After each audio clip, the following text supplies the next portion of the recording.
And I'm not saying here, I'm not sitting here today saying get rid of Doc Rivers. I'm not saying that. I'm not necessarily prepared to do that. I don't want to do that. But I do maybe want to get rid of Ben Simmons. It comes a point where people are who they are. If you're with a man or a female and they keep cheating on you and cheating on you, you keep taking them back. You keep taking them back. You keep taking them back. Keep taking them back. And they never change.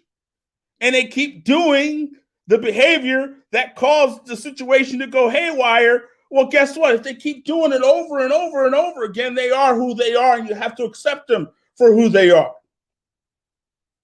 And Joel Embiid, to me, did what he had to do.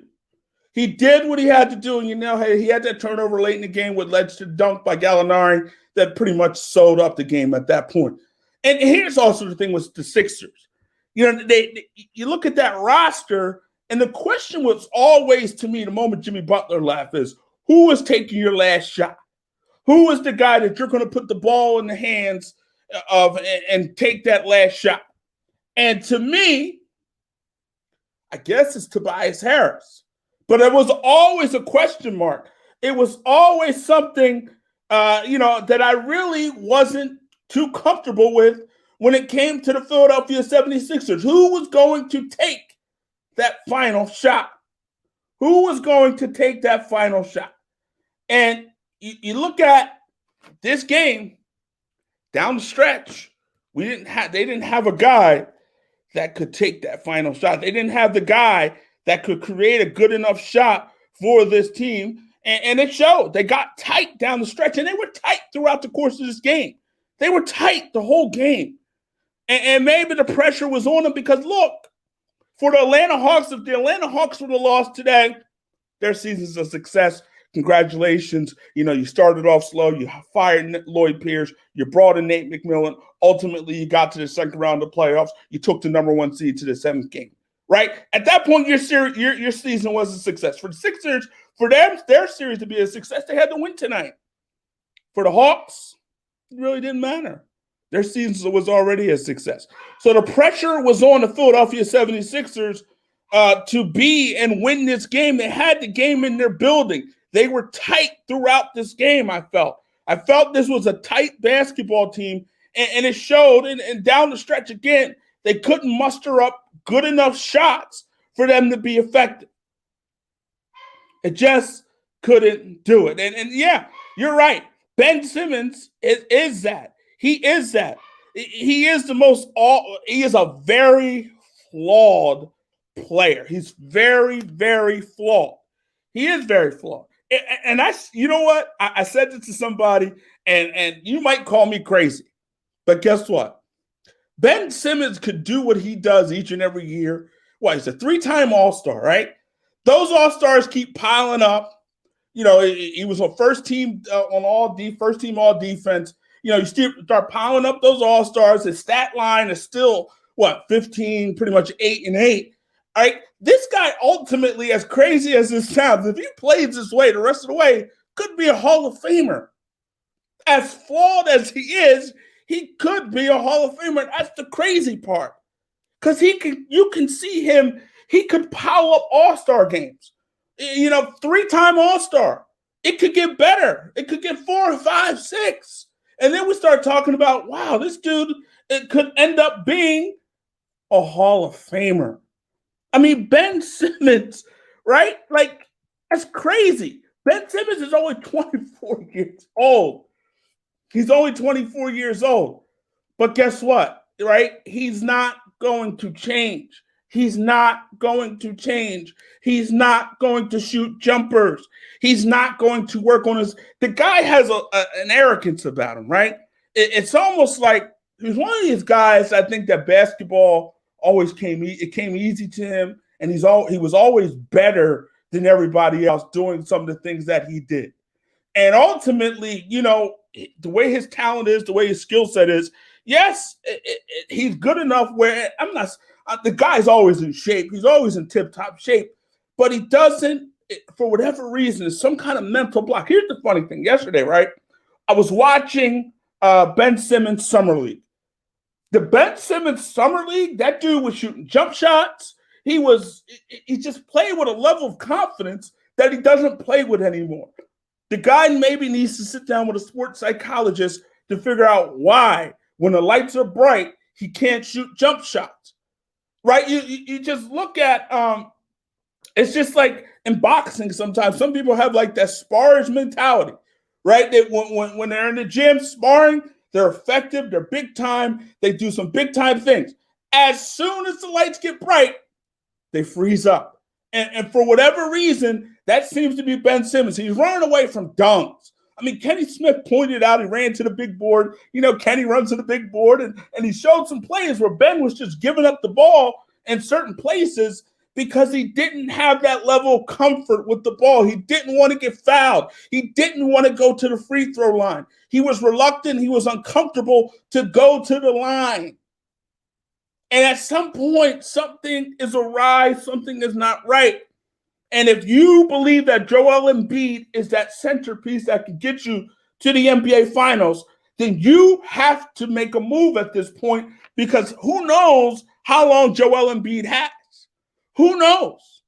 Who knows in terms of his injury history how long Joel Embiid has in the National Basketball Association? Who knows how long Joel Embiid has who knows how long Joel Embiid can play at an elite level without getting hurt? We don't know. So at that point, I think the clock is ticking. You got to make a decision. And Daryl Morey has to figure out, is Ben Simmons the guy that we can win a championship with? I say yes, but you need another scorer. You need that Jimmy Butler type. You need that Jimmy Butler, what he brought to the table, because Jimmy Butler brought some serious things to the table. He brought some serious things to the table, and everything Ben Simmons couldn't do or wouldn't do, Jimmy Butler could. He could do it all. Jimmy Butler can take that last second shot. Everything Ben couldn't do, Jimmy could do. And then at that point, you can have a situation where Ben can just be what? Ben Wallace can be a Draymond Green in terms of just focusing on defense and you know, facilitating at times, but just focusing on defense and being a stalwart defender. But the way this team is constructed, Ben has to score. He's got to shoot jump shots. He's got to score. That's the way this team is constructed. Ben Simmons has to score. And it's clear at this point that he's not capable of doing it, or he's reluctant to do it, or he just can't do it. Can't do it. Don't want to do it, can't do it, who knows? But it's clear at this point in time that Ben Simmons might be who he is. And I'm putting it like this. We know who Joel Embiid is. Joel Embiid's a big-time center. He's a big-time player, MVP caliber player, Hall of Fame caliber player in terms of his ability and the things that he does. But at the end of the day, we know he's going to get hurt at some point, right? We know he's going to miss time. He missed what, 21 games, 20-some-odd games this year. We know what's going to happen. It's just a matter of time, right? That's who he is. We know who he is. Ben Simmons, we know he's a big-time defender. We know what he can bring to the table on the defensive end of the court. We know his passing ability. We know the things that he can do. But we also know that he's not going to shoot jump shots.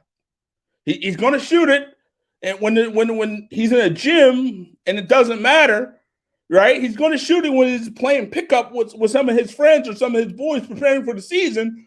But when it's time, the lights get bright, not going to shoot it. Just not going to shoot it. It's just not who he is. It's just not what he does. And unfortunately, the Sixers need him to do that. The Sixers need him to shoot the basketball. The Sixers need him to shoot jump shots. The Sixers need him to be more than what he is at this point of his career. The Sixers need him to be more. They need Ben Simmons to be more. But again, I mean, you look at it from this standpoint, he's only 24 years old, right? You could say, well, he's only 24 years old. He still has room to improve, still has room to grow. That is fair, right? But if you want to win a championship with Joel Embiid, who's 27 years old at this point, the clock is ticking. It's that simple. So, yes, Ben Simmons is young. Yes, Ben Simmons still has time and room to grow. But at the end of the day, the pressure is on for the Philadelphia 76ers to win now. And it's time to win now. This is a disappointment. This is the biggest disappointment of this playoff run. I mean, Brett Brown, you fired Brett Brown, which it was time to do. It was time to fire Brett Brown. It was the right move. But ultimately, you fired Brett Brown. You brought in Doc Rivers, and everybody talked about, Doc brings respect. We respect Doc, and, it's great having that, and the environment is great, and, we're a cohesive team, and, we got this great chemistry. You got all these things going on. Doc Rivers, and it was beautiful, right? And you get to this point, this time, this place, this situation, and ultimately you choke it away. This is a choking situation. Based on what happened in game 4 and 5, this is a choking situation.